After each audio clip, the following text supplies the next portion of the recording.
Previously on FloridaManVlogs. Alright, I put our nice sausage wieners right there on top of the exhaust manifolds. And you can see that one there. So we should be having quite a feast.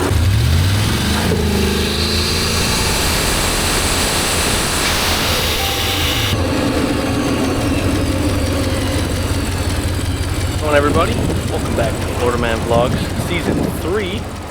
Today we're going to be cooking with my new Audi S8. And I say cooking, it's not exactly what you think. I'm not plugging in a generator or some sort of inverter. No. The great thing about this very car is we have a hot V engine. So that means our turbos and our exhaust are all on the top, which makes it an excellent grill. So I got a bunch of stuff from Dollar General. Let's give this a shot and see what I can make.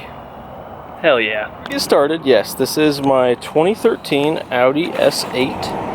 Has a whopping 90,000 miles on it, and I picked it up for a little under 10 grand. There's a couple things we've got to address though.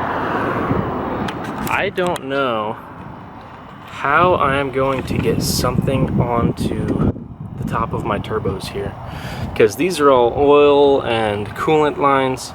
I was thinking I can put I've got a aluminum sheet. I can put that right up on top here. Maybe give that a shot. Let's see what I got here from Dollar General. So here's that sheet I was talking about. Perhaps we can do something like this. Hit the anti-lag a few times, get the exhaust temps nice and warm, and give that a shot. And the food that we will be cooking up for me and my beautiful fiance, well, there was little sausage patty things on there. 2 sausage dills or whatever they're called. Some butter, some salt. This is all just random shit I pulled out of the freezer. 2 patties that are definitely freezer burnt. A single piece of cheese, a pretzel bun and a brioche, some aluminum foil, and some pepper. And you can't forget your good old burnt spatula. I think this will work out quite good. Or it'll work out absolutely terribly, and my car will catch on fire, and I won't be a 22-year-old with a $10,000 Audi S8 anymore. A $10,000 D4 S8 that has Garrett GTX 3071s and methanol injection, and yeah, we're not going to get into that. So let's get all this shit set up and start cooking.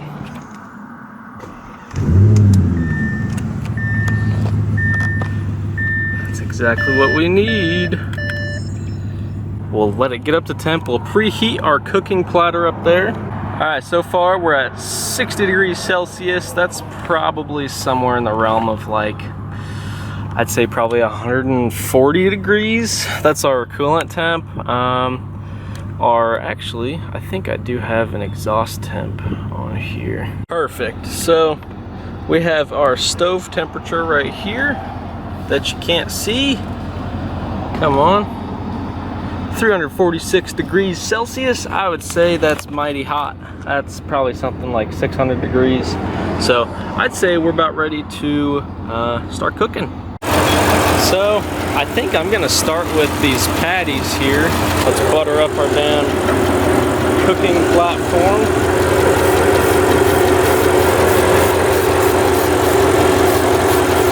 That should be plenty there. Let's get at least one of our buns here. Should be nice and mostly thawed. I don't hear any sizzling, so I might need to heat her up a little bit more, if you know what I mean. That's not too bad so far. I might need to go to the tin foil way of doing it to get anything done, but you know what, we're gonna try and speed this up a little bit because it's taking a little too long.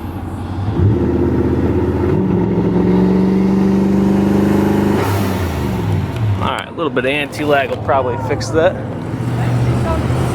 Appreciate it. And that is starting to cook our food there, so I'll get back with y'all in a sec. Alright, I just did another anti-leg. We got our pucks here. Hopefully it works. I would love to have a nice warm dinner tonight. Now, should we go for a charbroil or maybe a, I don't know, medium rare? I don't know. Let's see, my stove temperature is a nice, oh, come on, focus. Let's go, 463 degrees. Oh, you can smell the great aroma. I think next video we try to make cookies or brownies under here with the baking sheet. And I think that would work splendidly. My cheese is gonna melt. Oh no, my cheese is melted. Oh goodness, that's not a good thing. I guess I could start trying to cook my sausages here. Wow, these are quite flaccid. Get our flaccid wiener, and I think that'll be perfect to cook. I'm just gonna put that probably, man, this engine bay is getting quite warm. Right there, right there. I would swear I'm gonna go blind, but I'm gonna go blind with the reflection or that concussion I just got. Let's give this a shot. We'll go to the same spot on this other turbo. Perfect. And you know what? So far, I think this is working pretty damn good. All right. We have some partial cookage. It's really hot, but oh no, that still needs to be done. We are quite far from that being done. Let me put that back on. All right, we are cooking now. Except now my car is gonna smell like beef, burning beef. And you know what? Actually, I'm going to do this to try and trap some of that heat in there and get our buns nice and warm, because those have been a little frozen. Let's try this. Get those nice and toasted. All right, we're back down on our temperatures. I think we need a little bit more help again.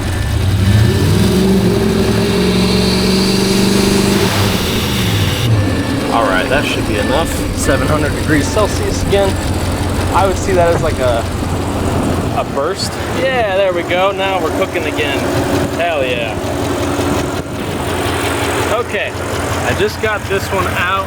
I checked it a few minutes ago and it was getting pretty close to looking done. There was like very little paint. Oh snap, we are ready with this guy. This is ready.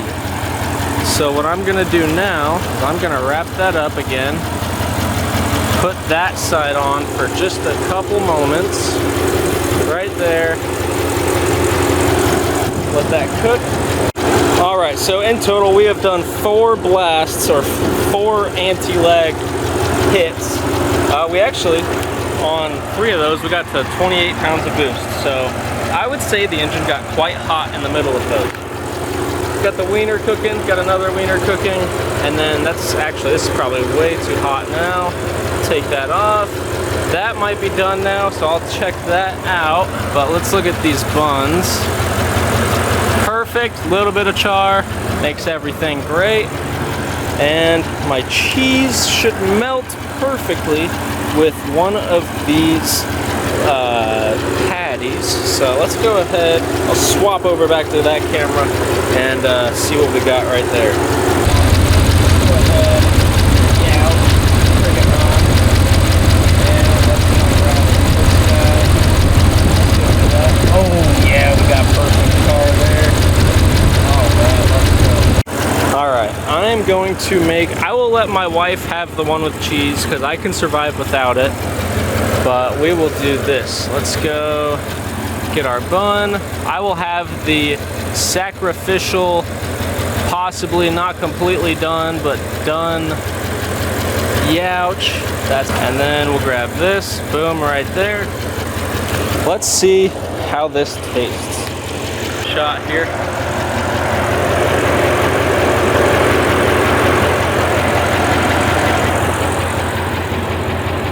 It's very hot, but it's not bad. It's cooked all the way through. Like all the way through. I'm quite surprised with that, I won't lie.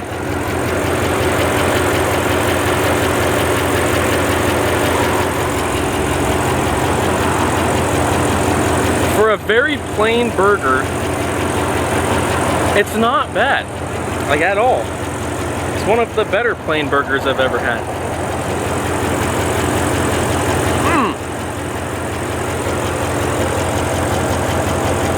That's not bad.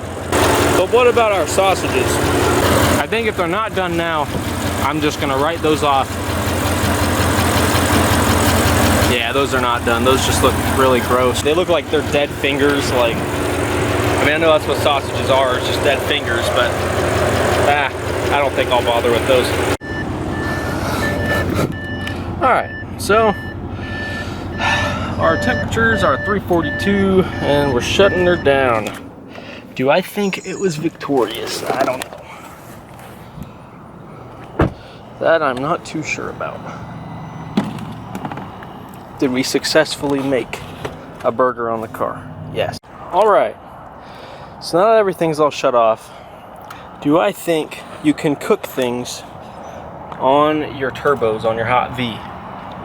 My answer is a partial yes. And the reason I say a partial yes is because if you have something small enough, or you can twist it around a couple times to get it on all the hot exhaust components, then yes, you can definitely cook something on that. And actually, you can cook something that doesn't taste all too bad. I mean, it tastes like, you know, when you were in elementary school and the lunch lady was having a bad Monday? It tastes like one of those burgers. Not good, but nostalgic. So, I leave you guys with that. If you want to make burgers with your car, you're stranded in the Himalayan forest, if that's even a thing, or you're just stuck in good old Bradenton, Florida like me, you can cook a nostalgic burger that'll bring you back to your childhood and will make you happy.